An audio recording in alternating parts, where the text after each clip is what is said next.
आहात? आज आहे दिवस तिसरा आणि आम्ही निघालो आहोत प्रभनवल्लीवरून पुढच्या आमच्या तिसऱ्या स्टेसाठी जो आहे भांबेड येथे. तिथे आम्ही आज वेगळी सत्र घेणार आहोत आणि छानपैकी 2000 पेक्षा जास्त झाडं पाहणार आहोत. तर बघूया की आज काय काय होतं आजच्या सत्रामध्ये आणि काय काय पाहायला मिळतं. त्यामुळे व्हिडिओ शेवटपर्यंत नक्की पहा.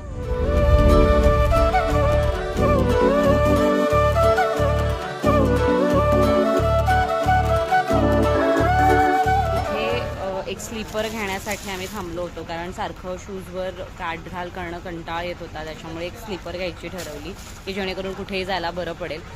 मंदार गेला होता पैसे आणायला, पण त्या काकांनी ते पैसे हातात घ्यायच्या आधीच मला चेंज दिलेले आहेत. त्यांच्या हातात नोट यायच्या आधीच. हा आपल्या काय म्हणतात कोकणी माणसाचा साधेभोळापणा आपल्याला दिसून येतो.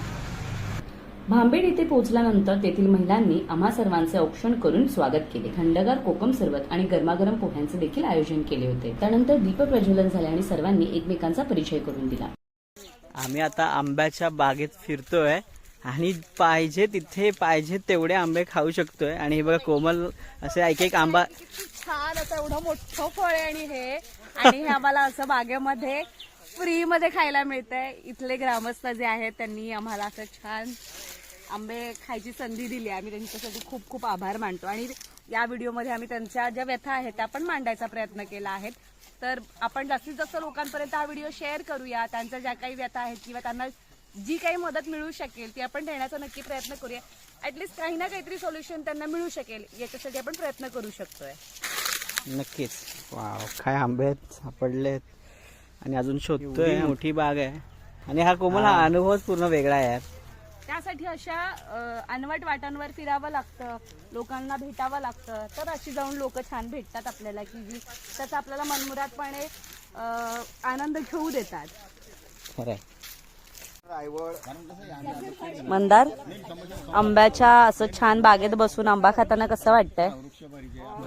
स्वर्ग सुख नाही, छान ना आहे हे माझ्यासाठी. याहून सुख कुठेच नाही. एवढीशी माशी आहे ती. बापरे, फारच लहान आहे. जे दुष्परिणाम असे होतात शेतकऱ्यांना सगळ्यात फळांवरती ही माशी एवढीशी असते, बारकी छोटी, आणि ती एवढी छोटी असल्यामुळे ती आणखीन तिची जी डॅमेज करण्याची जी चोच आहे ती किती बारीक असेल आपण विचार करू शकत नाही. सुईपेक्षा पण बारीक, बापरे, केसा एवढी बारीक.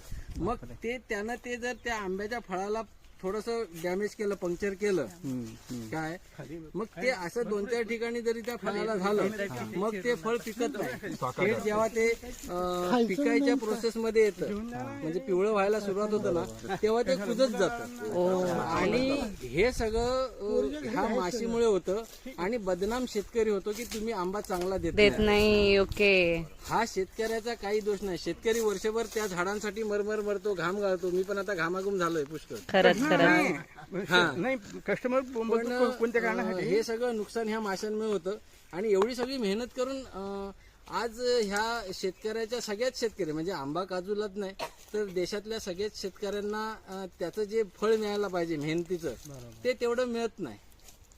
आंबा कसा ओळखायचा ते आपल्याला हे सर सांगत आहेत.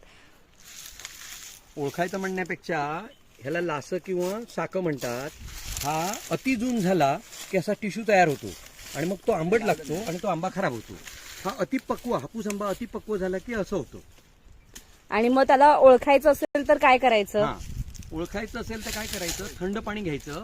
थंड पाण्यात हापूसचे आंबे टाकले, थंड पाणी म्हणजे आपलं नॉर्मल टेम्परेचरचं नॉर्मल असतं. ओके, टेम्परेचर, त्याच्यात जे तरंगतील ओके. तो आंबा कवळा असेल ओके. तो बाजूला ठेवा. म्हणजे तो अजून खाण्यायोग्य नाही नाहीये. पिकवा तो. ओके, थोडा वेळ ठेवायचा. गोड नाही, ते पिकवून त्याचा गोडवा कमी असतो. ओके. सेल्फ कन्झम्पशन करा, त्याच्या आंबा पोळी करा वगैरे करा. ओके. फ्रेश मँगो म्हणून विकू नका. ओके, हा. ओके. आणि त्याच्यात जो खाली बसेल तो जून आहे. पण गरम पाणी घ्या आणि 50 डिग्रीचं पाणी घ्या. ओके. 10 लिटर पाण्यामध्ये 200 ग्रॅम मीठ टाका. ओके. आणि ते मीठ टाकून त्याच्यात जे आंबे तुम्ही टाकाल हां. त्यात जे तरंगतील तो व्यवस्थित पक्व आंबा. ओके. त्याच्यात जे बुडतील त्याला 100% हा साका असणार आहे. ते आंबे वेगळे पिकवा. आता जो तरंगलेला आंबा आहे मिठाच्या पाण्यातला, हा, तो आंबा तुम्ही फ्रेश फूड म्हणून विका, त्याला लासे येणार नाही. ओके. आणि हा जो साक्याचा आहे त्याचा पल्प काढा. हा पक्का जून आहे, याचा पल्प गोड असणार. ओके. हा पल्प काढून टिन पॅकिंग करा किंवा त्याचं पल्प पल्पिंग करा. त्याचं प्रोडक्शन आणि- वेगळं करू हा, शकतो. आणि कवळा जो आहे तो पिकवा आणि त्याची साठं घाला. तुमचा आंबा फुकट जात नाही. कवळा आंबा लोकांना खायला देऊ नका. चांगला आंबा खायला द्या. थँक्यू. आमराईतून निघाल्यानंतर आंब्यांची मस्त मजा घेतल्यानंतर आता आम्ही निघालेलो आहोत महालक्ष्मी देवीचं, भांबेड येथील महालक्ष्मीचं दर्शन घेण्यासाठी. हे ते मंदिर आहे आणि याचाही छान असा इतिहास आहे. फार जुनं मंदिर आहे. आता त्याचा जीर्णोद्धार करण्यात आलेला आहे. मंदिरात जाऊया आणि देवीचं दर्शन घेऊया. मंदिराबद्दल थोडं जाणून घेऊया. असं सुंदर मंदिर आहे. इथे आम्ही पोहोचलोय. दुपारच्या जेवणाची आतमध्येच आमची सोय करण्यात आली आहे. त्यामुळे देवाच्या सानिध्यातच आज आमचं भोजन सुद्धा होणार आहे, मध्यान्ह भोजन.